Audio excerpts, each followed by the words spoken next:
This is Shipping and Handling. My name is Josh Gregory, and today we have a full studio. So we've got Tommy, Rick, and Marty Turbeville all here in studio. So welcome into the studio today, guys. Good to be here. Thanks. Yeah. Thank you. So I know that all of you have touched the waste industry in a bunch of different ways, and we're going to get into all of that and all the different pathways that you all have taken over the course of your career. But I think the most important thing is we go back to the beginning. So I know back in the early days, you all started in the same family business. So can we begin this story by going back to what things felt like way back when you first started the family business? And I know it might even be difficult to think through what life was like before trash. But can we go back to when you first, each of you started at different points into your family business? Yeah, I don't know if any of us really know what life was like before trash, because our dad owned the business, and so we literally grew up in it. But Rick's the oldest, so we'll let him start. Well, that started in 73 when I graduated and got out of high school, went into business. But it really started earlier than that, because if Dad was short people, we didn't catch the school bus that morning. We were on the back of a garbage truck actually working and getting stuff done. Well, what's the earliest you started or can remember ever being a part of it, like age-wise? Probably 14, I would think. 13 or 14, 13. We were probably back there, because he had the big guys, or the regular men, would carry a 44-gallon Rubbermaid barrel. He had us 33 gallons to where we could still, you'd put it on your shoulder, go behind the house, and it was all back door then. Oh, yeah. So, and then it was before privatization. So you had to remember in your mind when you got on Lakeland Drive, you'd get 2, skip 1, get 3, skip 2. So you really had to, and that was on the left side. Now, so you always worked pretty well the same side of the street. So back in the day, it was purely memory? Yes, it was pretty. Now, Dad was always had his route sheets and route books. Yeah. And because I can remember on Sunday afternoons after church, we would go eat at Castleman's restaurant. And then Dad would take, and we would go and collect the money. So we'd all sit in the car, and Dad would go up and knock on doors and, collect last month's trash bill or the quarterly billing or whatever. So, do you remember how he got started? Like, how did he find the industry for the first time? When David Faircloth wanted to go in, it was a small business that was for sale.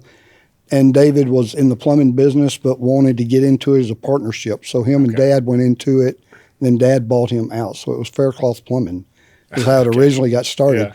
And what was funny is then it was just regular dump trucks is what you had. Foot stompers is what we call foot stompers, because you would put the trash in it, and then you'd get on top of it and stomp it down. And then Metro passed laws that it had to be enclosed, so it actually looked like a doghouse. You put sides and stuff on it with a sliding door, and back then it was 3-gallon wash tubs, because everything was pretty well recyclable. Yeah. Your milk bottles, your Coke bottles, your beer bottles, everything. So, you had a little tub on the side for the people that didn't recycle and throw them away. We would get the 3 and 5 and 10 cents for your quart bottles. And you learn that in your route when you're thinking, I want to make sure I get that house because I'll get 3 quart bottles. They were the good houses to buy lunch with or whatever. That was just lunch with that. That was just extra money. So as the rules progressed, we didn't have tipping fees until like 1975. So every location like Madison, Gallatin, Donaldson all had their own landfills that handled for your area trash. Yeah. So, and you would just go in, the first ones on Saturday was the day that you set it on fire, and they knew what haulers ran. So if you were the last truck, you put in that you'd already checked in, you wrote in. And if you were the last one, you knew you got your book of matches and set the landfill on fire and drove out the gate and locked it, and it was there for the weekend. Yeah. So that's how much things have changed from the early 70s to what we are today. And so all of your dad's business was local to the Nashville area too? Okay. It was all in the Donaldson Hermitage area. Okay. That's where it started. Yeah, that's where it all started out. So. Then also we had one water cooler on the back with 1 cup, and everybody drank out of that 1 cup, just fill it up. So, that's nowadays it's Yeah, It's crazy. Nobody would do that now. Yeah. Yeah. We got a very strong immune system. that's very true. Did you guys ever ride on the truck at the same time as each other? Like, did you ever all share a truck Oh, yeah. together, or they split you up? No, we pretty well, We were by the time it got to me, we were probably split up more yeah. because they're a whole lot older now. Yeah. Well, and the business had grown. Yeah. So Marty actually was because we got into the residential, Dad had always been in there, and then we got into front load commercial, and Marty enjoyed dumping the commercial cans like at our restaurants and stuff like that. All the business. So I was more over the residential stuff. Marty would get up every morning and go run the commercial routes, and then we rotated every Saturday between you and I and Jim Emerson. Yeah. So Okay. we would rotate on Saturday pickups. So. But also going back to the start, when school was out, at least about 13 years, you was riding the back of a truck. Probably so. 13, I mean, just learning. Yeah. And then So- we all wrestled in high school, and we got in trouble because during Christmas break, we'd have wrestling practice, but we couldn't go because we had to work the trucks because that's a heavy season. Christmas Yeah. is very Yeah. heavy. Yeah. And then we'd have to run extra laps. They'd have a morning practice and evening practice, which they don't do that no more because kids can't take it like they did back in the old days. Yeah. But Yeah, and the coach would get mad at us. But one summer, he worked. He needed a job during the summer, and he worked, and he said, "Okay, I'm not doing that." Yeah, I was to about to say y'all that's got to be anymore." strength Yes. training at Oh, least. yeah. Yeah. Yeah, because he had asked at Christmas time if Dad could he bring the wrestling team out and put them all on trucks to make them haul garbage. that was So, after Yeah. after he after experienced it. he had done it. So Yeah. And realized we already had a workout before Yeah. practice started the evenings. But anyways, We did 2-a-days for football in the summers, but I remember one of my friends, he worked on a farm for his dad, and he was like, the summer that I had to do 2-a-days and work on the farm every day was the hardest summer of my entire life. You just are tired all day. So I'm sure you guys experienced some of that, whether it was before Yes. or after school. You're in it. yeah, it wasn't no late night running around during the Yeah. summertime because you knew you had to get up. You The had to be trucks up. left at 6, so and that was something Dad always made sure that you were up whether you worked or not. You know, Yes. even on Saturdays to or it. or Sundays, he would go and if by 6 o'clock, he'd grab your leg and pull you out of bed and say, sun's up, let's go. So Oh, man. Yeah. Yep. I'm curious, did any of you resist it? Did you think there's no way I'm going to get into the waste industry? I'm going to try to avoid it. Oh, I absolutely was not. There was no way I was going to do that. And when I was a teenager, Dad would embarrass me. I would, have friends. We'd come over to the house, and Dad would ask where they lived, and he said, "Oh, your garbage cans are back behind, beside your garage." And I'm like, "Dad, really?" Yeah. or you'd go back after work in the summer and girls would hold their nose and say, "Shoo, you stink," and this, that, and other because you're a garbage man. So Yeah. Tommy Trash. Yeah. That's an Yeah. easy one. So- Yeah. Yeah. But yeah, I absolutely was not going to get in the business. And then look where you are now. You're all in the studio talking about it. Yeah. So none of you were successful Tommy there. went to college, Joe. He's the one out of 4 kids that went to Okay. college. So, So he at least got away for a little bit. yes, for a little while. yeah.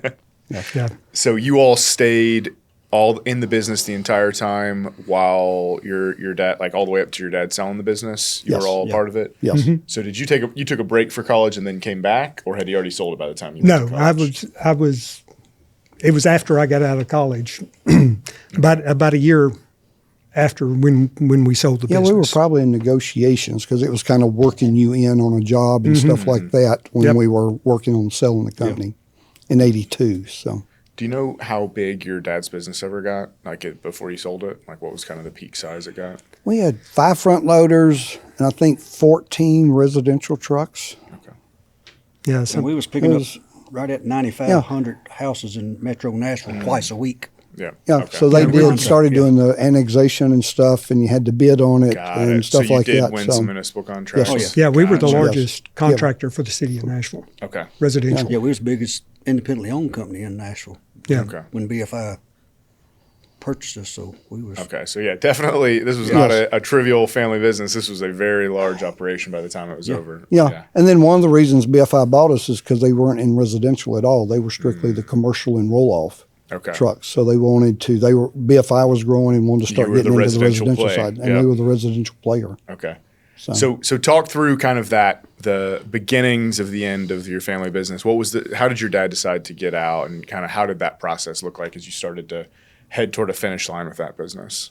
It was more like, I know Dad, just in the commercial side of the business was very expensive. And Dad had everything that he'd ever worked for and owned. In fact, the bank had an insurance policy out on Dad in case something happened to him and he passed away. To pay the loan. Yeah. But Toby Robinson was our banker. Sales Commerce Union in Donaldson. Yeah, Commerce Union in Donaldson, if that tells you how far back it is. Yeah. And, but it got to the point that he's seen us growing. We were paying our notes, and you'd go back to borrow more money. And he finally said, Dad, look, Andy, we got to get an insurance policy out on you just in case something happens. Yeah. That we're protected and covered. So. Yeah. And when you go back to the early 80s, interest rates were 15, 18%. And so as we were, looking at that, we were growing. I mean, we were adding a commercial route every 9 months. And so with that and the capital that was required and doing that, and it's like, can we keep up with our own growth? And the two big guys at the time, BFI and Waste Management, had shown an interest. And so Dad said, well, what's it going to hurt to talk to them? Well, also, then they went to the point when Dad first said no, they come in and tried to put us out of business. Mm-hmm. I mean, They did. they sent salespeople out and said, anywhere's got them brown A&R dumpsters, go in and whatever they're paying, lowball it. I guess that didn't work. Of course, I was over the front end loader, so I know 1 week we picked up about 70-something boxes with about, and we didn't have contracts. I mean, we just, we had the McDonald's, we had the U.S. Postal Service, we had Co-op, even up in Laverne. So we run Laverne, Smyrna, Murfreesboro, and so we had at the main plant and Co-op, I had 18 boxes in there that we dumped daily. I mean, it was, in the post office, the main down on 7th and Broad, we had to dump it twice. I had to be in there before 5 o'clock in the morning before the mail carts start pulling in there, because you had to back out across block 7th Avenue to dump them. So we had to be in there by 5 and dump 2 and then come back that evening. As I was coming back from the landfill, I'd pull back in there and get 2 more. So it was, and backing down them alleys uptown. I don't know why. I chose the front end loader. So And we're going to talk more about kind of the more of the independent model a little bit later, but when you think back on this side of things, a time like that where you had somebody coming in who's the biggest player in the market trying to undercut you, what do you think it was in your business that helped retain customers and still survive in a situation like that? I would say it was 2 things. One is Dad had been in the business a long time and had a great reputation for service. It was that, and the fact of we were able to be consistent in what we did. So it was his reputation and our service. Yeah, and the service. Because a lot of them that left us turned around within a month's time, called, said, hey, they ain't getting my boxes. It's cheaper, but it wasn't worth it. Yeah. Right. We want to draw back if there's any way possible. So. Okay. Yeah. So that was.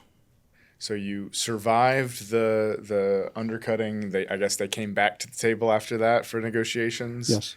And it was at that point that the offer was good enough where and during that time, there was a gentleman. His last name was Craighead, that tried to get a union set up with all the small business owners. Wow.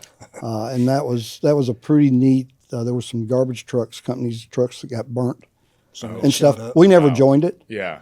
Dad just said, nope, we're good enough. We don't need nobody else to talk for us or negotiate with us and this, that, and the other. So there's some interesting politics going on in the background too. Yes, there was a lot of that stuff going on. We had threats, and they was threatening to shoot our trucks up and burn them and all that. So there was a lot of mitigating factors. It was like, this is the right time to exit the space. We got the right offer for it. I guess the icing on the cake, though, was when my oldest daughter was born. It was 16 below zero, January the 10th, and none of the trucks didn't want to start. Daddy stayed up all night long. We had space heaters because our trucks parked outside. Yeah, so they have to. So we had space heaters plugged up and Dad spent the whole night trying to keep trucks running from gelling up. And he said, "Boys, I'm too old for this. And, we've been courted pretty heavy, so let's talk about it." So yeah, I think that's fair. There's always going to come a point, like we tell people all the time, if you haven't planned your exit ramp, then you're making a mistake, even from day one. It's always a part of the conversation. So you always come to the time where it's like, this is the right time, this is the right way to get out. So at that point, the three of you, that's the business really you've known your whole lives. So when you're seeing that end point for your father, what was kind of going through your heads? Is like, was that a point where you thought about leaving Waste, or is that really trying to figure out how you stay in it? It was pretty well a guarantee. Dad negotiated all of us jobs. Okay. And that was part of the process. Yeah. Well, and I know they told Dad, they basically said, Andy, you can come along, but one of the reasons we want you is for your three boys. So it wasn't, it wasn't that at that point, although I'd said no for years, at that point I was bought in. You were in it, yeah. Yeah. Well, also, Rick was over the residential and I was over commercial. Where they tried to compete against us and realized, hey, these, That's true. and that's why they wanted us. Of course, the deal was we had to sign a non-compete that we couldn't go in competition, a year-to-year contract, that we wouldn't compete against anywhere that they was established.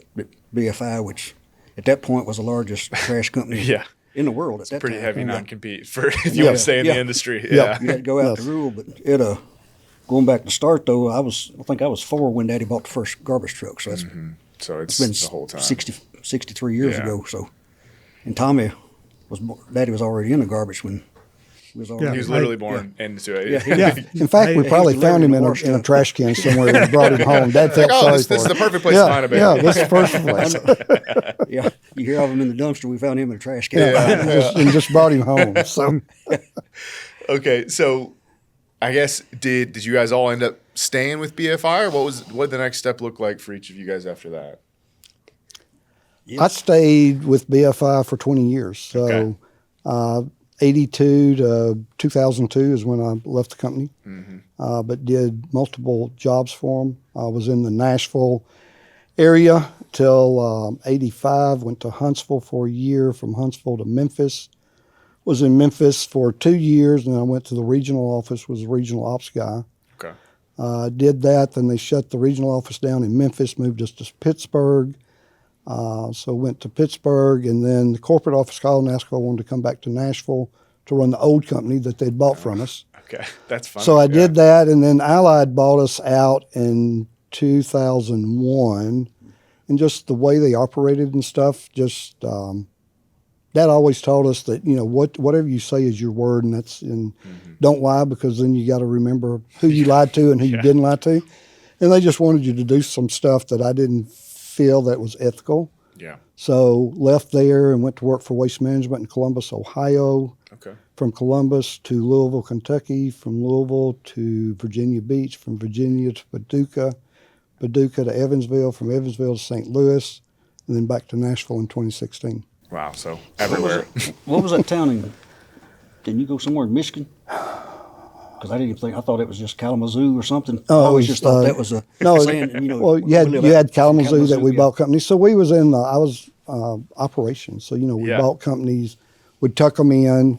Kind of like in 2016, I went into business with Jeff Kendall. We started Lewis and Clark, and we bought, Which is a private equity firm. Yeah, a private equity firm, and we started off in Kentucky, Illinois, Nebraska, and Iowa is where we bought the companies and started putting them together. So I would catch a plane on Monday mornings, come back on Fridays, and do what you could do, the honey-do list as much as we could, and then hit a plane back out on that. So There's all kinds of things I'm going to ask you about there. I'm going to let each of you at least give that type of setup for what you did right after, but we're going to come back to a lot of that.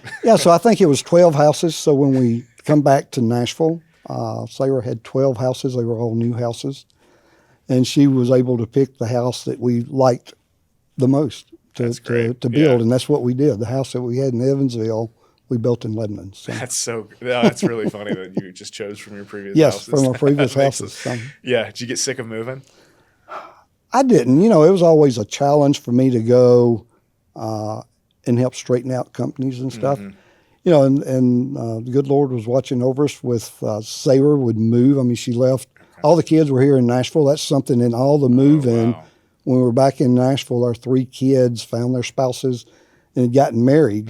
So when I left BFI in 2002 and went to Columbus, she left her babies here in Nashville, Tennessee.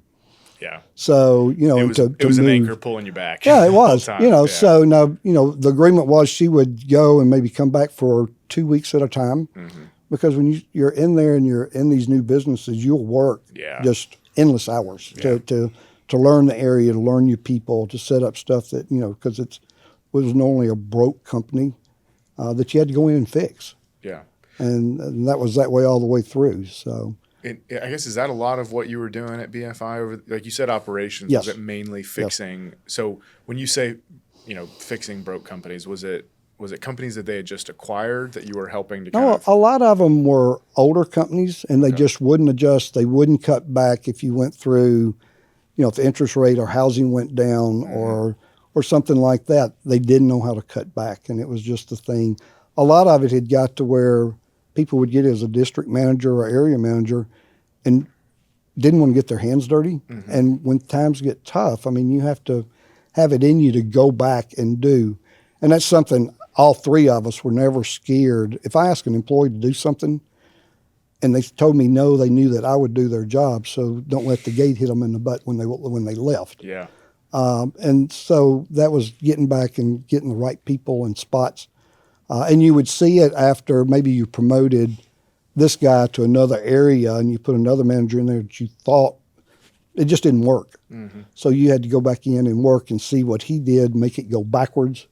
Or, a lot of times it could have been competition, just the way they were pricing, or your service went backwards. And, that's something people pay for, that if you don't give that service, they don't want to use your service anymore. Yeah, they don't want you. Yeah. Or the health department, a lot of times the restaurants and stuff, health department come in and get inspected, and that garbage can back there was something they looked at. Yeah. So, were you mainly working with? Were they BFI employees or were they previous independents like you all were? No, they were. Now we did when I went to the regional office. So when I was in Huntsville and Memphis, I actually ran those divisions, and then when we went to the regional office, it was I had 14 states at one time.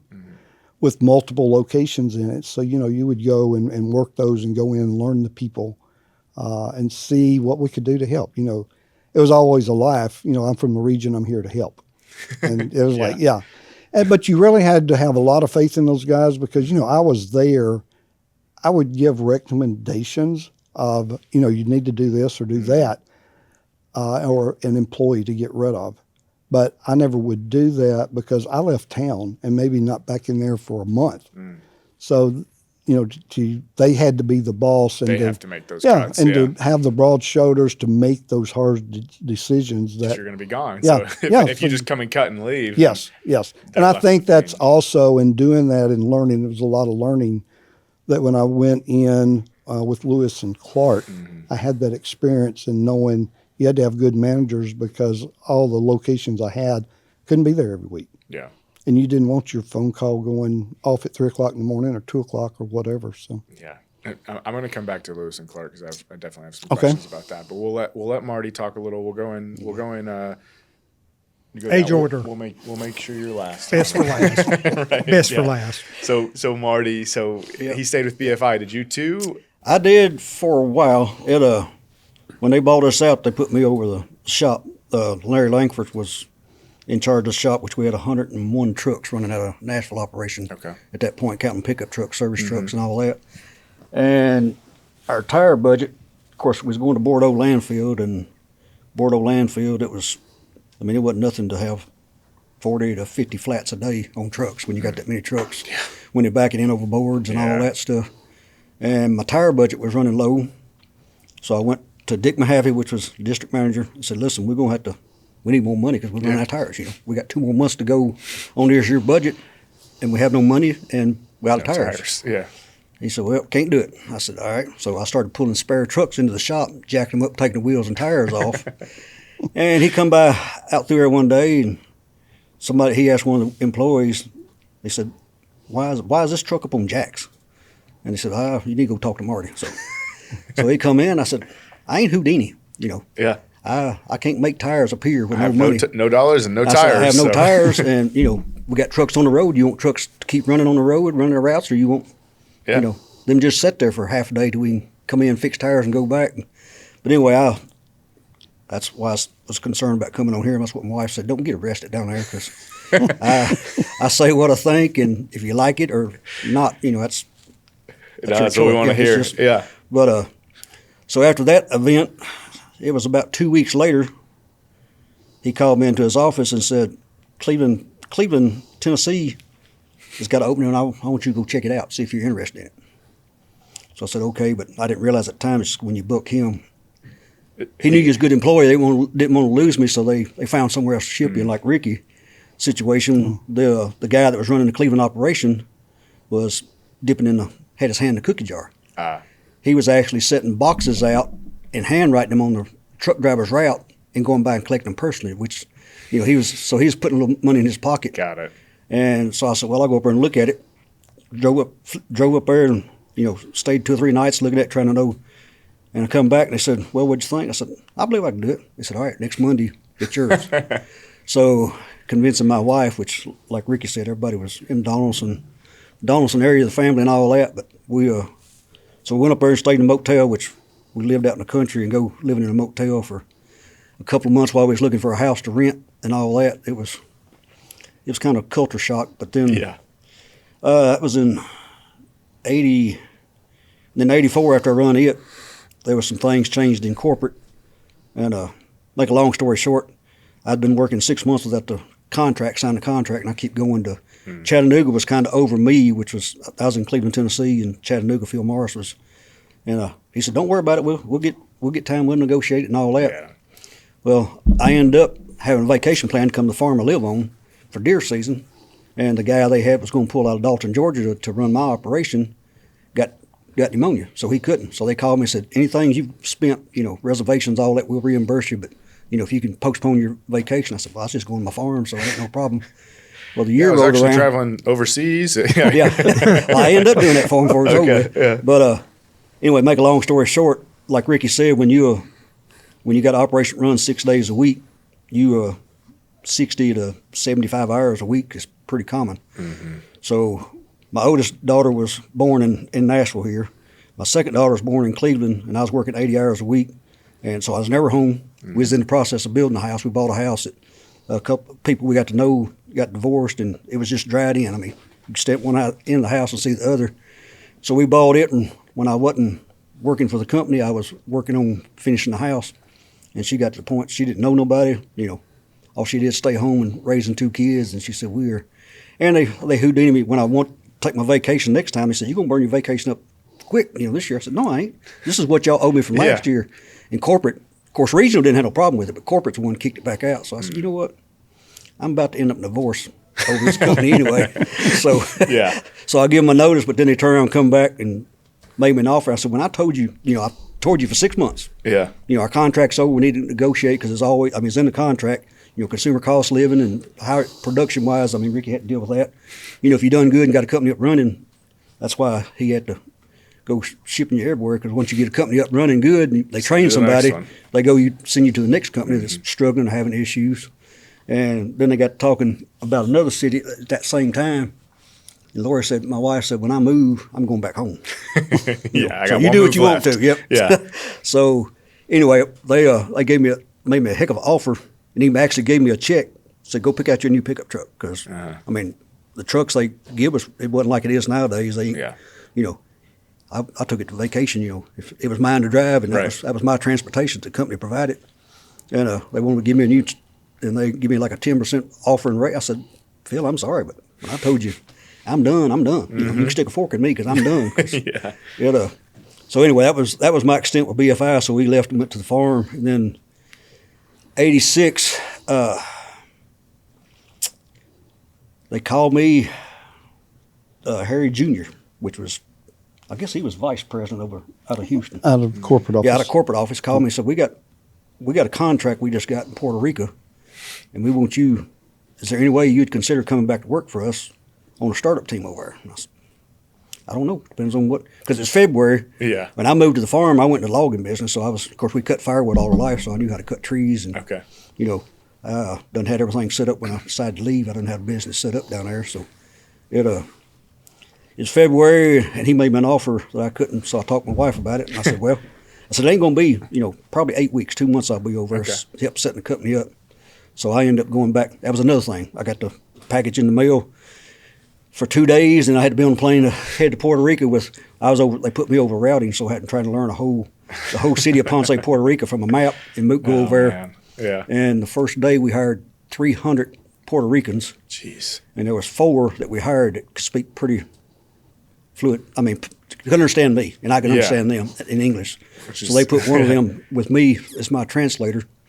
And Just sent you around. Yeah. So I worked over there and helped get that operation started. And of course, they made me several offers come back. But like I said, I was ready to. I was on the farm, and I love my wife. When we started dating, we said we was going to live on a farm and have a log house, and I've had 2 different log houses. Okay. But anyway, Did you build it yourself with the logs you got yourself? Okay. Well, no, the logs, everything else, I cut all the studs, the floor joists, the ceiling rafters, but the logs itself, I got them spruce out of Washington State and all that, so it was shipped in. But everything else, I cut the trees and had them kiln dried and built the log house. That's awesome.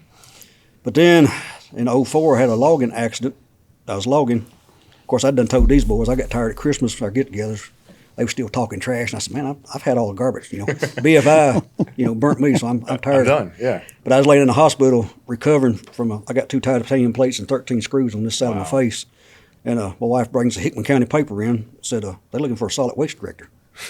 Of course, I couldn't get insurance. At the time, that's when 10 Care changed. I made too much money logging. Yeah. And I was honest on my taxes, so I didn't qualify. So that first 3 days in the hospital was $93,000 with no insurance. Of course, they get you out fast they can when you ain't got insurance. Yeah. But anyway, I thought, well, first thing I did is I happened to know the mayor from the county down there, so I went and talked to him. I said, can they deny me insurance? He said, no. If the county hires you got the same insurance all the rest of the employees, school teachers, everybody else. So I applied, and I ended up back at solid waste director over Hickman County. That is such a funny way to get there. That was in '04. So from 86 to '04, I took a sabbatical and was in the logging. I put in sawmill operation, all that in also while I was down there, and I was doing right. I mean, I got sawdust and trash in my blood system, I guess, because that's the 2 things that always, which started out with Turbeville Lumber Company down there, but then I put in another bigger operation, automated, went over to Lewis County, and ended up calling it Just Wood because everything I built, I love woodwork, so I named that company Just Wood Sawmill. That's great. But when I went back to work for the county, like I said, in government, there's nothing like private enterprise. I mean, it is crazy. BFI, if I needed something, I had a stack of POs, Yeah. I write a PO, go to Carco or wherever, Mike Knockerod, get the parts I need and come back. Well, government, you got to request a PO. It goes to the finance department.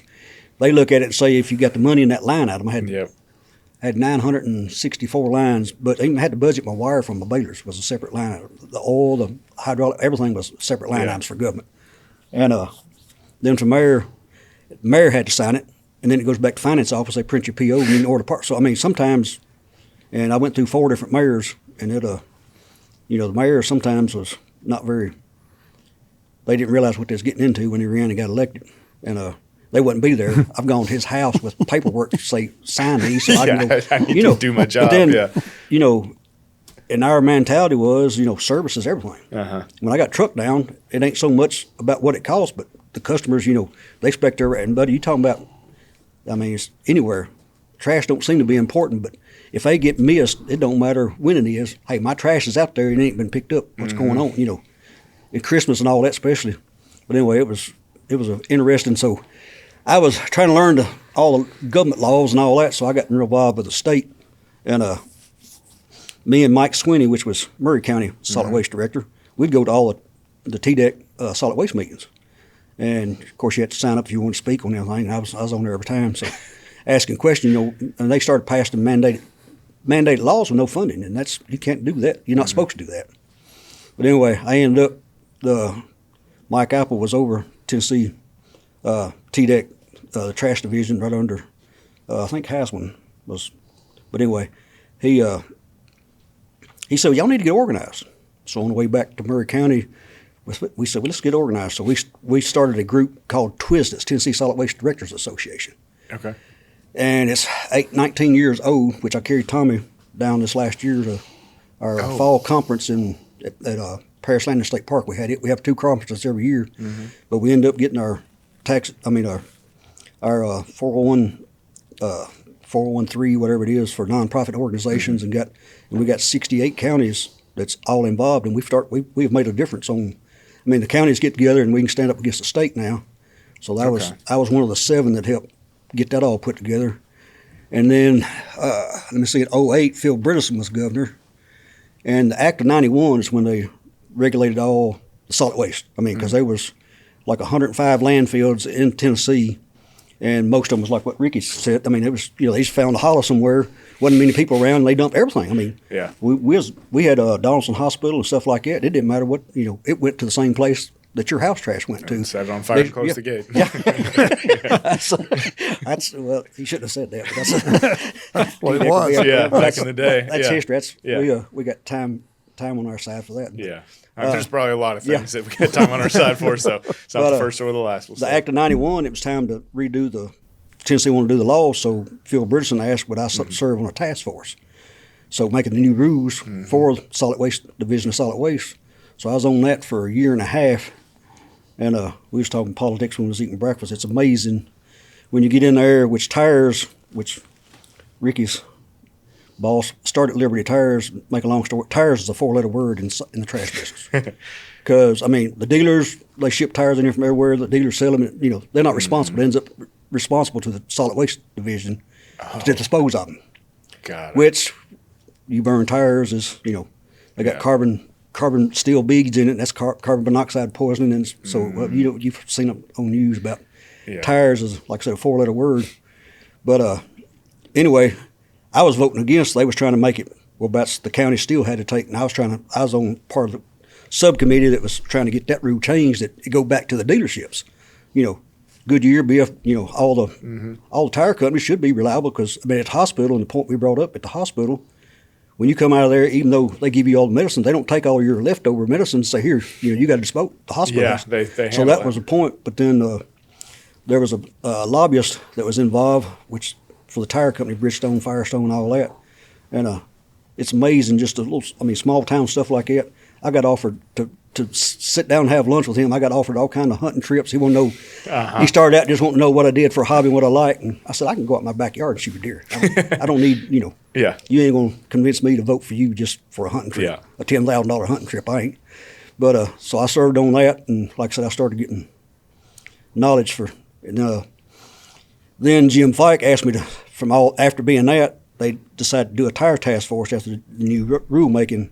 They come back with the new rules that they set in place and went for 2010 to 2025, and 20.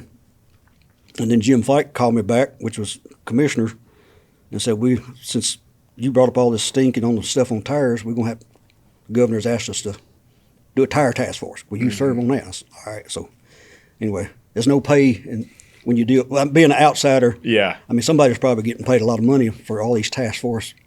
So anyway, I dealt with that, and then Bredesen lost election, and of course, Fife lost his job, so they dissolved we never did get nothing in legislation, but CTAS, which is through UT, Mike Stooksbury has been there with him 30 years.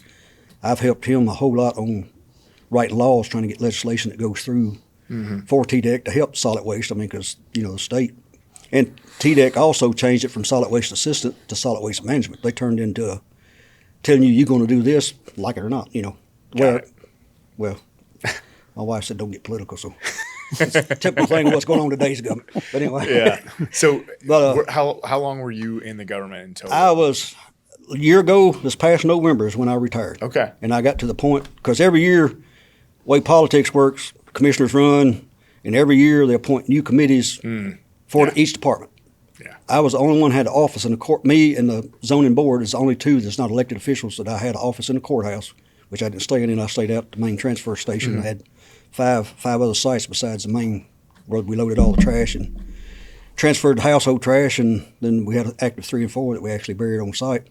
And they would, every time a new committee would get appointed, they come in thinking, like Ricky said, people think it's trash, Yeah. All you got to do is be able to walk up and pick up a can and wave a magic wand and trash disappears, and it ain't that simple. That's how people think about it, though. Like that's how we talk about it. Like in a perfect world, you never think about your trash, though, right? For the average consumer. And stuff when I was on that task force, stuff that I had some good people that was working with me, and I mean, if you go back and research 90% of the third world countries, that's where it starts.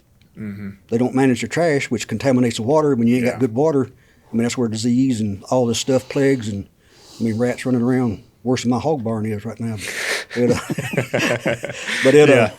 So I mean, that's, they don't realize how important it is, but it got to the point that, I mean, every time you get a new commissioner, a new committee, they come up with all these ideas, which it turned out, I mean, it's just like whooping a dead horse, because you had to go back over and start everything and stuff that you got facts and proved, but you had to go back through the whole scenario. Yeah, you've already proved it. You've already gone through 15 meetings on it. I was already 66, and I made the comment that irritated me real bad one night. Well, going back to that, though, I did some presentation to TDEC for the state representing the counties, where I was chairman of TWSDA, and Pat Flood then was the director over the Division of Solid Waste.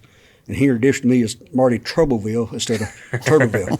He said, if a state's ever had a thorn in their side, this and here's the one that can do it. So to your face, Well, he announced me at the conference, Solid Waste Conference, what TDEC puts up on Gatlinburg. Well, it's been in Chattanooga the last 4 years, but at Gatlinburg they had the annual, its 45th anniversary. Yeah. But I did a presentation up there for TDEC, and they introduced me as Troubleville instead of course, most of them knew me because, like I said, they was when you help organize a group that stands up against them, it don't take long. They know who you are, and a name you can't forget. Yeah, and that's true. I've always wore for 20-something years. You got a look, so you've got your look, and all they say. If they say, I can't remember. We're not saying it's a good look. Yeah. No. But they would say, I can't remember his name, but he wears a straw hat, and everybody, all right, that's you talking about Marty Turbeville. Turbeville. So, yeah. But it just got to the point where about meeting, I give them a 2 months notice, which I've been talking, me and my wife been talking, and I done told all the employees, I said, I'm getting tired of this. I said, it ain't fun no more. Yeah. And I forgot exactly what they brought up. I said, let me tell y'all something. I'm about having my fill of politics. Yeah, and there's always that with government. Yeah. There's always going to be. And I said, I need to go to my farm. I said, I got pigs, chicken, goats. Yeah. I had peacocks in, but like I said, wildlife we got a lot of critters around there that I've eliminated a lot of predators that's don't need to be. You don't want to track that too much. Yeah. But I said, at least I can go to my house if one of my pigs or goats or chickens or whatever makes me mad, I'll kill them, skin them, eat them. I can't do it with y'all.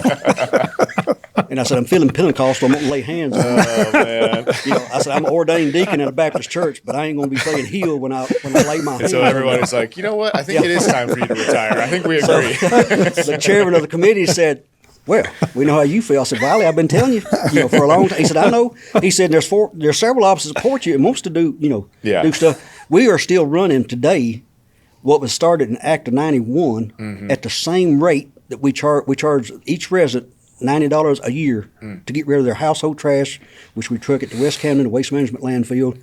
And today is still $90 a year because commissioners got the final say so. It don't matter what my committee presents.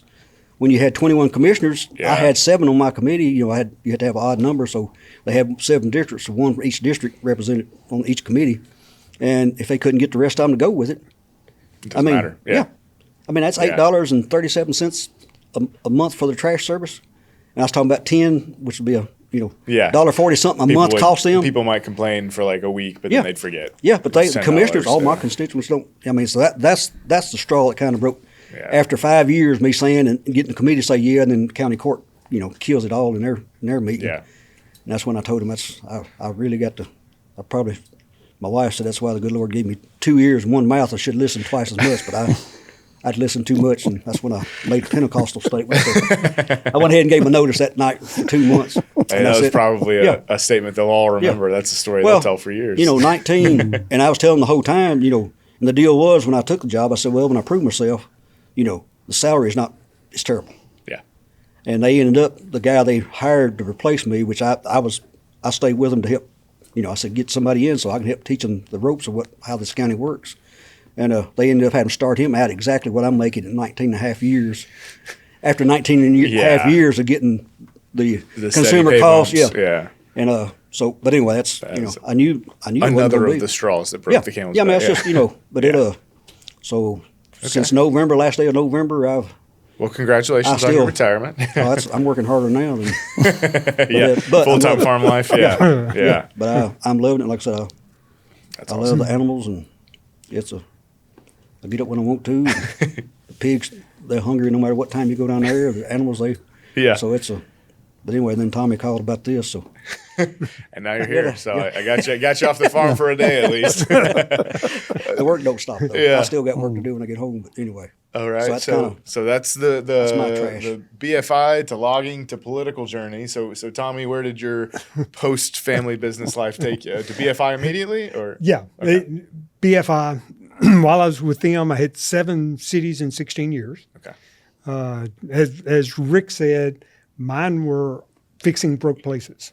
So all of those were existing facilities except for one where we had bought a company and asked me to go in and get it set up. but that's what it was. I mean, Yeah. it was places that were broke, and again, variety of different reasons. Most of it, when it came down to it, was poor leadership in some shape, form, or fashion that was there. But so 7 cities in 16 years, and had an opportunity to come back home, Nashville. And, Everybody got pulled back eventually. Yeah, and so after that, I stayed in the logistics business, but stayed there until semi-retired a year ago. Yeah. Okay. So for both of you two, you were both working mainly on the operations side to kind of go in and improve the different parts of BFI that were struggling in different regions. What would often be some of the first things that you would target when you came in? That was kind of like your go-to, like when somebody's struggling, these 3 things are almost always broken. And we start there. Service, fleet maintenance, staffing. Yep. I agree. You think those are still, if you were to point to businesses today, similar challenges? I know independence is a different model, but would you say that's still what most people struggle with in this industry? Yeah. Yes. Okay. I mean, I think it's those 3. I think, staffing may be one out of the 3, especially today, but it's still those 3. I mean, if you don't have the people, you don't have the equipment to run it, and you're not providing the service, you're just not going to be in business long. Well, that pretty well goes with any business. I mean, that's the 3 major in any business. If Yeah. Especially in the retail business or anything, if you don't produce the service that That you people claim will you pay do, for? Yeah.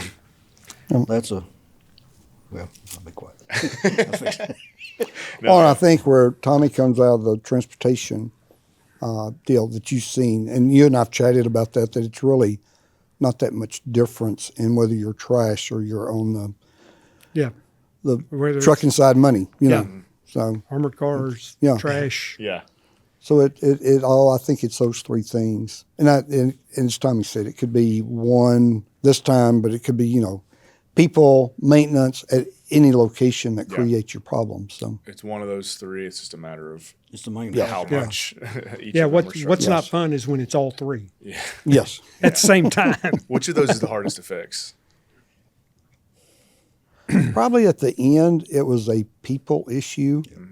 And that's, I'm so glad I'm out of it now, is not having to deal and find people. A lot of people, as we were in high school and the nose got held and, you're stinking garbage man, it still kind of has that view now. But, a good front loader driver can make $150,000 a year. Yeah. And that's what people don't know about that Not at industry. all. So, No. Yeah, I think so many people think the industry itself is a low class. I mean, and it's not. I mean, it's a good living. You can individually you can make good money. As an owner, you can make very good money. Yeah. And they're really self-employed. I mean, you put them in a $300,000 truck every morning and a route sheet to go and service your customers. So it's really, they're as close to being self-employed as they'll ever be and not have the responsibility of paying the notes and fixing the trucks and this, that, and others. So I just think that's one of the things that really people got to So it's Yeah. just an awareness piece. Like you said, staffing is one of the hardest things to fix. It's just because when you put out job ads for this industry, like a typical CDL driver may not realize what this type of opportunity offers. Yes. Yeah. I mean, I think it's that. It's being home. It is, Yeah. and it's building a culture. You know, most of the people, once they get in, if you build a strong culture and you respect your people, you know, yeah, they stay. Well, that's going back to A&R. That's one of the things we did. We had the routes. Of course, the city trucks was running about half as many per truck we was per day. Mm-hmm. Yeah. And we give our employees incentives. Said, you know, here's your route. You know, if we get no complaints, if you can do it. We had crews that was doing a 40-hour week in 24 hours. So long as they got out, they'd hit the ground running, and they was going to get paid for 40 hours. Yeah. So if they it turned into a contest. Oh, yeah. Who could get in? You know, The city would come to us and they wouldn't believe. It's possible to do it. Yeah. How fast you Yeah, were. they thought there's no way that you're doing what you say you're doing, and it's because they wouldn't get no complaints either. So- Right. And that's what we told the employees. Said, listen, you know, we don't get no complaints about y'all skipping a house here and there or whatever. Yeah. You know, we're not getting the ones that got the long driveways and stuff, because that was when you go behind a house in long driveways, put some exercise to you. And and our employees, I mean, and we had a good relationship. We always had coffee for them every morning and donuts and snacks, and sometimes have lunch when they come home. So, I mean, building a relationship with your employee and treating them like people. Yeah. I mean, that's a key factor in anything. I think that's what so many companies right now have issues with. It's just being consistent with having Well, the employees. CEOs and the owners and the stockholders are worried about that bottom line and don't care what they do. All they worry about is what they're getting out of it instead of taking care of the employees. And that's treat the people as individuals. Yeah. So, I guess a follow-up question. So there were challenges that you dealt with when you're working in BFI. When you started with the private equity firm, were you still looking exclusively at small waste companies? Is that Yes. And so was it similar types of situations that you're coming in? Were you trying to buy and fix, or was it like what was kind of the purpose of Some the of PE them firm? were older people that had their kids, kind of like Dad with us. We all joined Dad, but they either didn't have kids or they had kids that seen that Mom and Dad worked their tush off to get to where they were and didn't want that They responsibility. successfully exited from the Yeah, waste so they industry. were, they were ready to. They wasn't going to join it, and he didn't have any. Or they wouldn't have options. anything there. Yeah.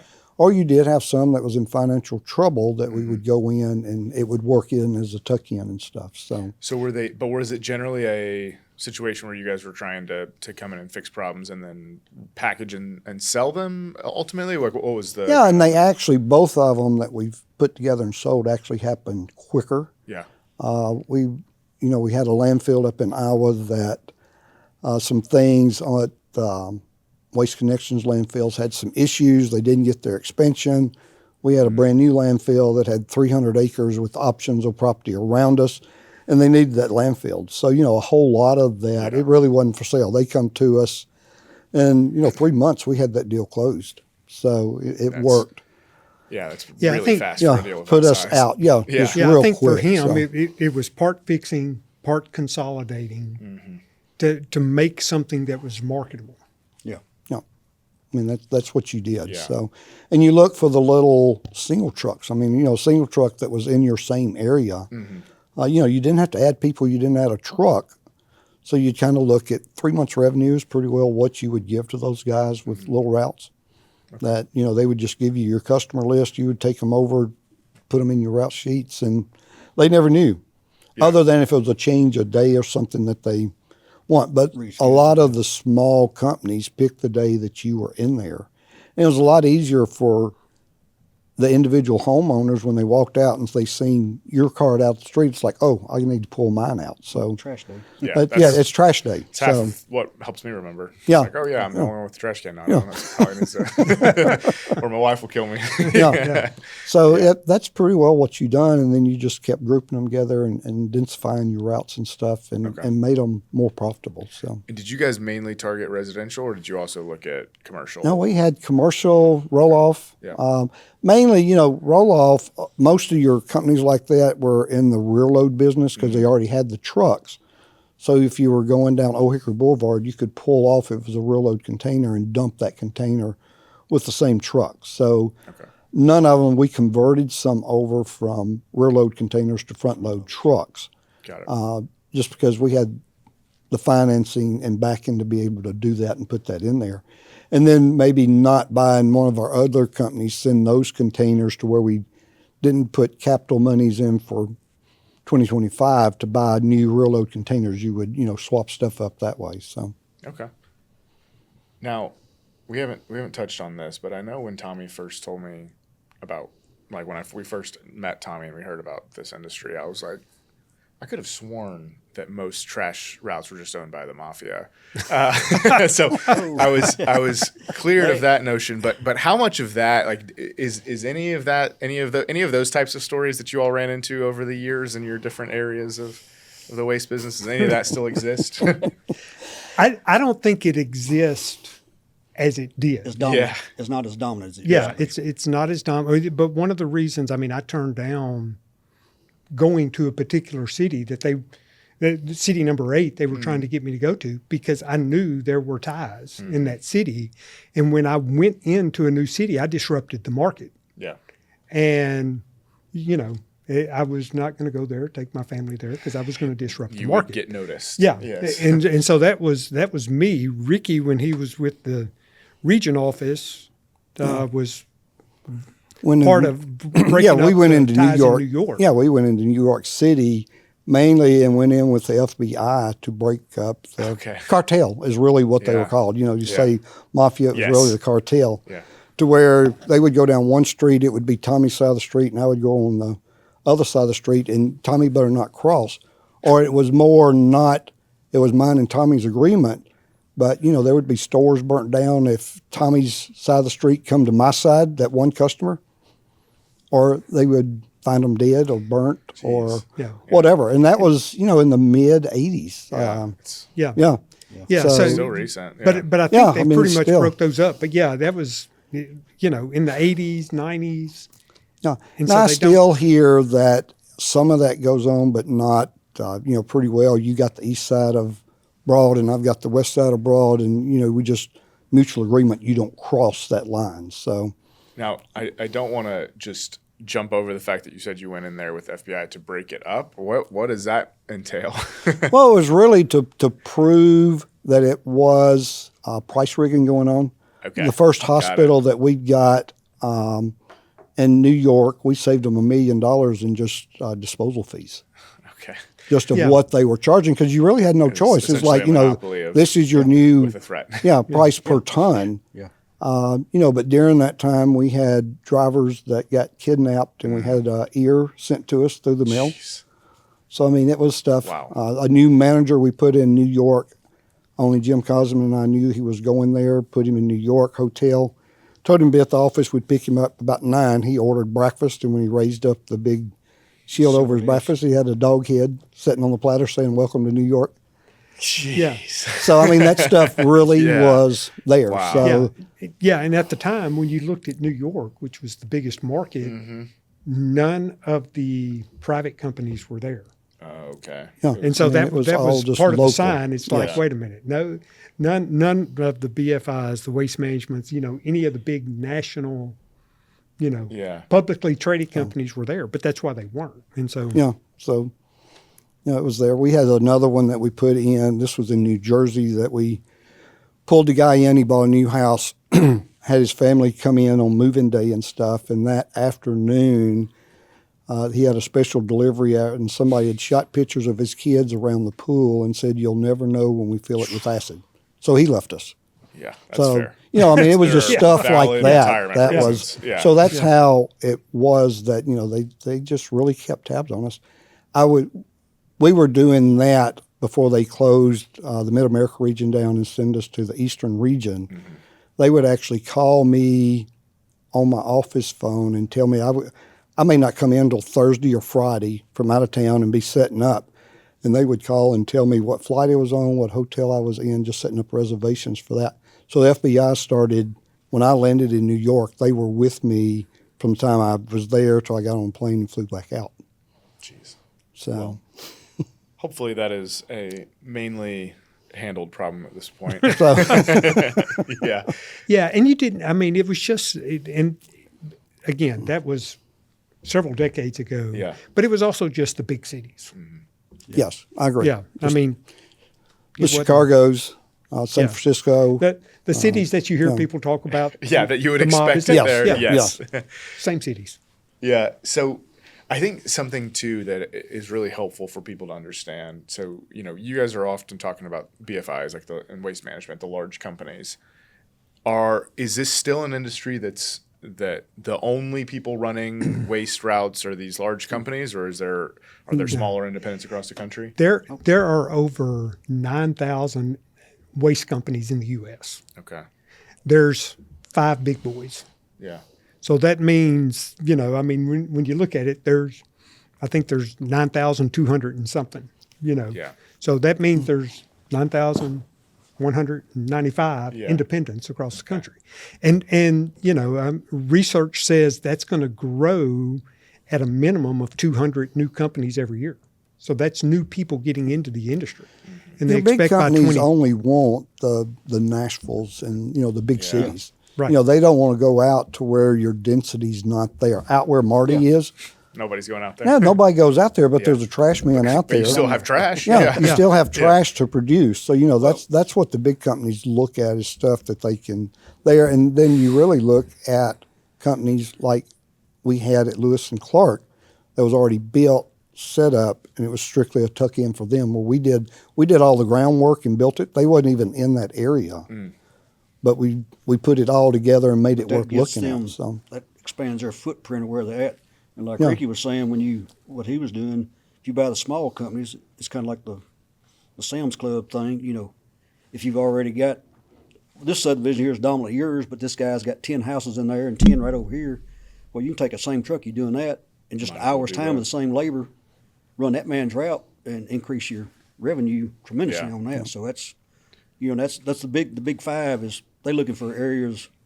I mean they'll go already as far as like established. Columbia. I mean, if it's close to Nashville, that's because Columbia and Dixon almost is all merged into. So they Yeah. don't mind moving out and putting satellites because I mean when I went to Cleveland, I was a satellite out of Chattanooga, but we had just about all the. I mean I crossed with Magic Chef and there was a M&M's and all them went on strike. I ended up driving a truck. I mean I had guns pulled on me and all that because. I was a scab crossing, but I didn't want my employees to do it, so yeah. I'd get in the truck myself. Yeah. I'd meet them out there, get in the truck, go in and get the boxes myself, and come back out. Of course, I was packing bigger than what they was packing. Yeah. Yeah. they knew you by your outfit too. They're like, okay, we'll let him go. Well, I had one get up one day, and all I did was just pull my 44 and set up there, and he jumped back off, and I never had no more trouble with it. They That was remembered at Magic you. Yeah. Chef at the main plant. Yeah. So that's which Magic Chef makes about 40% of the appliances. They've got different names on them, but.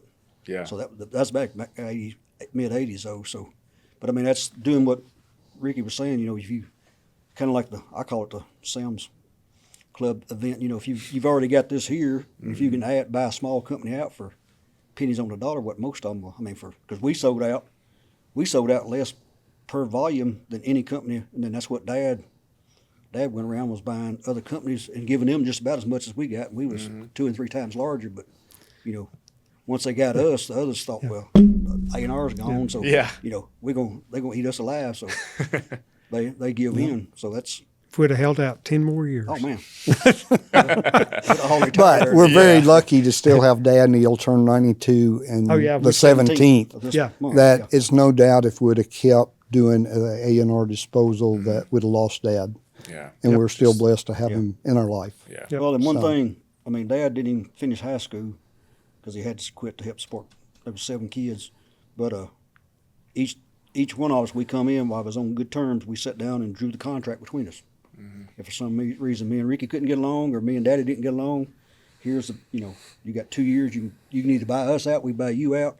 We had everything drawn up, squared and deal. And so if you started getting mad about something, You remembered. yeah, you can say, all right, here's the deal. I want out of this. I want to sell my part to Ricky and Yeah. Dad, or Tommy and Ricky, or Yeah, I mean, that was and we were very intelligent. unique, and we literally grew up in the business. Yeah. Where, when Dad ended up moving our operation out to our property where we grew up, in the basement of the house Yeah. was the offices. And so we literally grew up there. And what we learned is that we could have business disagreements and sit down and have lunch together and it not come up. Yeah. Kind of like Blue Bloods. You watch Blue Bloods on Friday night? It's a family, they're all the cops, but they have that Sunday meal and they have their We set everything confrontations. aside. We'll come back after dinner. Yes. Yeah. Well, You're still a family. Yes. Family's first. Yeah, and very, very unique. Marty was very much maintenance. That was his thing that, he's gifted at. Rick was routing, and mine was the finance and sales side. He went to college. Gave him the numbers. And so we complemented where Dad was doing all that. We were all able to take certain aspects of that off of him and help the company grow and get to the point where we caught somebody's interest back. Well, we also before it learned was each popular. other's. When we started out between school, we was paid less than the regular hourly employees, and we had to get out there and. Work we longer. was the one. Yeah, that's one thing our employees always said that you're the boss of someone. Why are you out here? I said, I don't have a choice. I like We it. get food on the table and roof over our heads. So, Yeah. Room and board. Yeah. yes. It was never an allowance in our family's life, never an allowance. So Yeah. well, it was. We got to sit down at the supper table and eat. Yeah. You were allowed That was- to continue living there. That was our allowance. Yep. Yep. So when you look back, where your business started, what you saw over the years in the different places you went, how do you see the industry today? Do you think it's the same problems, same challenges, or are there new things that you guys never experienced back then or over the years that people are having to deal with today as contractors? I think the challenges are still the same. I don't think they're drastically different. There's a lot more technology now, whether it is in the landfill aspect and where before you just find a place to dump and it was okay, and the matches and that, where there's now transfer stations, and the way you pick up, especially residential, from throwing a tub on your shoulder to having, going down the truck and nobody gets out and arm goes out and picks it up. One arm bandit. But I took all think of them. I think it's really just the advances in technology, but it's still about service, people, keeping your trucks running. That's what it was, 40, 50 years ago. That's still what it is today. Probably the other challenge is with the landfills. I mean, here in the Nashville area, Middle Point landfill, it's been there and it's fixing to shut down. So all the counties that go to it, I think they've got like 14 counties that bring their trash to it. There's 19 counties. 19 counties now. So when that thing closes down in 5 to 7 years, and it's, where are those counties? Because there's really nothing else. You got one down 65 at the Alabama line, You get West a Camden. landfill at West Camden, and then you're in Kentucky for any major landfill to take the volume. And I think that's something that's coming in the future that the smaller haulers don't have it. And if you got customers, you got to pay that disposal bill for dumping at one of their facilities. Yeah. And that, I think, could change the game because you've got to go back and price that when it's coming out of your pocket. So, but I agree with Tommy on all the other. I think it's all the same, but just changes in the environmental stuff and life's a landfill, I think, could change me and you being in the trash business now. Yeah. Well, landfill, I think, is going to be the biggest issue for the fact, and what people don't understand, because I had some financial partners that wanted to put a landfill in. We looked at Hickman County because it's got access to the interstate, and with Middle Point fixing to close and all that. But the 7 layers, there's 7 different layers in a landfill. Mm-hmm. And there's 6,000 acres joins my farm on the backside, company land owns, and every bit of that stormwater comes from my farm. The 2 main hollows come together on my farm and go out, and it wouldn't bother me at all to have a class 1, other than the traffic. Because there's no, we're way out in the boonies and the access. But as far as safety of a landfill, being concerned about a landfill, it wouldn't bother me a bit. And people cannot, when I was bringing it to because I went ahead and retired first because I knew it was going to be a conflict of interest. So when I retired, this is when we got the ball rolling. And when we was just presenting it to the Solid Waste Committee, some of the commissioners that represented the area that we had purchased, had a contract on the land, spent $70,000 on the testing and all that to make sure it would work and, not contaminate Duck River or any of the streams around there and all that. And we end up having to have 4 patrolmen there just at the solid waste meeting to tell the Solid Waste Committee in the board what we was wanting to present to the county, and it would have created in the first 4 years over $14 million revenue just on the tipping fee that the county would receive just by allowing it. That was my part to try to get passed through local government, and nobody wanted it. I mean, when, like Ricky said, with Middle Point, there's 19 counties. Every bit of their trash is in transfer station goes to Middle Point, and they actually don't have but 3 years. Because me and Mac still talk quite a bit, and he run Rutherford County, and that's another thing about being involved in. So when you're dealing with all the counties, you know everything. There's actually 23 permitted landfills. Class 1, that's household trash, Class 1 landfills in Tennessee, and there ain't but 14 of them actually operating. Some of them are sitting on it for a gold mine. We in some counties got a permit, which you pay the permit every year. I think it's $3,000 a year for the permit for having a Class 1 permit because you've done all the work and had it all, Wilson County and all that. But, every one of them saying we're going to have to take care of it but when that closes, I mean, that's why New York, because they're putting it on barges and have to ship it down the coast and somewhere else. And I mean, their tipping fee, my last contract was $36-37 a ton to carry all of our trash to West Camden. And New York, I mean, it's $120, $130 that's the low end. I mean, that's the cheapest. And I work with waste management and knew them very well. I was able to do an extension on our contract. I had it drawn up about so we could just keep renewing it. And it was a 1.25%, 1.25% rate increase each year. And I had the lowest tipping fee besides the county that actually was hosting the landfills. Yeah. And I mean, when that closes, I mean, Tennessee's going to be, I mean, people fussing about our $90 fee a year and not wanting to pay another, $1.32 a year. Yeah, I mean, it's going to go. Rutherford County, we're fixing to see that because Rutherford County, that's why Mac left Rutherford County, because Williamson County, when Nancy Zion retired, Mac went from Rutherford County to that because he'd been trying for 10 years to make the politicians realize when Middle Point closed, because they got free hosting there, so. Big threat. Yeah, they had to run the operation, but they didn't have to pay a penny when it went to landfill. Because landfills, no matter what, landfills aren't infinite anywhere. And, right, yeah. And so that is just a... But everybody agrees, we need a landfill, but not we don't want to put it anywhere. Yeah. Not in my backyard. Yeah, not in my backyard. And that's and the technology that they have now, and the financial responsibility of whoever owns the landfill. Yeah. I mean, it's, you have to have a way to collect everything, make sure it doesn't get in the groundwater. Then you have to have a way to pump out any liquids that collect on it, treat it. You have to, any gas, methane gas. And then after it closes, you have to show you've got financial responsibility to keep those things going for 30 years. That task force I served on went to 50 years. It used to be 25 years after you close, post-closure. Yep. Whoever owned that was liable for whatever was going on, if it started wreaking havoc. And all these landfills you hear about is the ones way before Act of 91, where they just dumped in the hollow when they But you remember those things. Those are their memories that affect the public consciousness or a politician's consciousness. People always, we talk about it every once in a while. You can go through Metro Center down there. That's a landfill. I've hauled trash and dumped it there in the 70s and 80s. Yeah. And there's buildings just like this Maryland Farm right here sitting on top of what was a landfill in Donaldson. I mean, just you go by and say, that used to be a landfill. Oh, you're crazy. Ain't no way. Yeah. And what's funny, rubber is one reason tires are an issue in landfills now. They still walk, so just the traffic on them.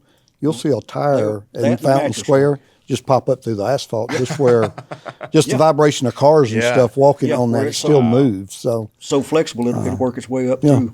Yeah. So that is a lot of years condensed into a small amount of time from you all. And I really appreciate all of your time and stories. And I really think that the idea here is for people to kind of see and understand what this industry is and can be and the different aspects. Because, one, I didn't know this industry existed at all before meeting Tommy, but also there's all these different aspects of it, from the independent to the largest. And then a lot of the things that happen on the politics side that are incredibly important for trash to continue to function in the cities we live in are just things that people aren't even aware of or think about. So I appreciate you all being here and kind of giving your perspective. Do you have one? Well, just, politics, I said originally I wasn't ever going to get in politics, but after working for him, I mean, I've had meetings with Marsha Blackburn. She's actually come to Hickman County twice, and I've been to Nashville to meet with her once, and she agrees, but she says the same thing when she starts bringing it before. That was when she's a state senate. Now she's in, and I've met her one time since then. And she said it ain't no difference in small local government. Yeah. They agree it's an issue, but Same they don't problem. want, if they vote on it, then they're going to lose votes. I said Yeah. that's a They put it. But They it's say a- we'll put it to vote next month. yeah Yeah. yeah. I'll try to get it on the agenda Yeah. next month, or Yeah.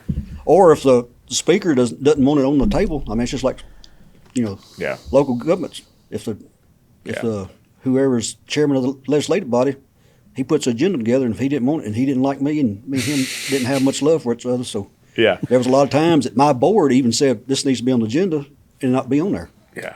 So I mean, it's It's in a politics and is- it's a real issue that it's going to it's one of those, like we talk about. It's an issue that gonna- no one thinks about or lets them affects their day to day until it does. Yeah. And then it really and does. it'll be a nightmare. And so It'll become a nightmare. yeah. So the last question I always like to ask people on this: what is your favorite book or movie that you've seen this year? Anything can go. As long as it doesn't get you arrested, I think you said. Yeah.